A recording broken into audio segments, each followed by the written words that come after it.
వాట్సాప్‌లో ఎవరైనా మీకు మెసేజ్ పంపినప్పుడు, ఆ మెసేజ్ మీరు చూడకముందే వాళ్ళు గనక డిలీట్ చేసినట్లయితే, ప్లే స్టోర్‌లో దొరికే ఈ యాప్‌ని గనక మీరు ఇన్‌స్టాల్ చేసుకుంటే, ఈ యాప్ ఇన్‌స్టాల్ అయిన తర్వాత నుంచి వాట్సాప్‌లో డిలీట్ అయిన మెసేజ్‌లన్నీ కూడా ఈ యాప్‌లో సేవ్ అవ్వడం జరుగుతుంది.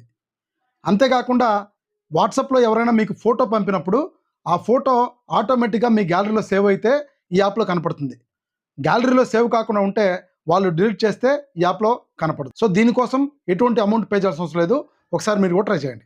ప్లే స్టోర్‌లో WAMR అనే యాప్ సెర్చ్ చేసి ఇన్‌స్టాల్ చేసుకొని ఓపెన్ చేయండి. ఓపెన్ చేసుకున్న తర్వాత అన్ని పర్మిషన్స్ ఇచ్చిన తర్వాత వాట్సాప్‌లో నోటిఫికేషన్ ద్వారా వచ్చిన ప్రతి ఒక్క మెసేజ్ కూడా ఇది సేవ్ చేసుకుంటుంది. అంతేకాకుండా ఎవరైనా మెసేజ్ డిలీట్ చేస్తే మీకు పైన రిమైండర్‌లో పలానా మెసేజ్ నేను రికవర్ చేశానని కూడా మీకు క్లియర్‌గా చూపిస్తుంది. సో, డిలీట్ చేసిన మెసేజ్‌లన్నీ కూడా ఇక్కడే ఉంటాయి. సో, ఒకసారి మీరు క్లియర్‌గా చెక్ చేసుకోండి. సో ఫ్రెండ్స్, ఈ వీడియో నచ్చితే లైక్ చేయండి, షేర్ చేయండి. ఇలాంటి టెక్నికల్ వీడియోస్ కోసం మన ఛానల్‌ని తప్పకుండా సబ్స్క్రైబ్ చేయండి. మళ్ళీ మరొక ఇంట్రెస్టింగ్ వీడియోతో కలుద్దాం. Thank you.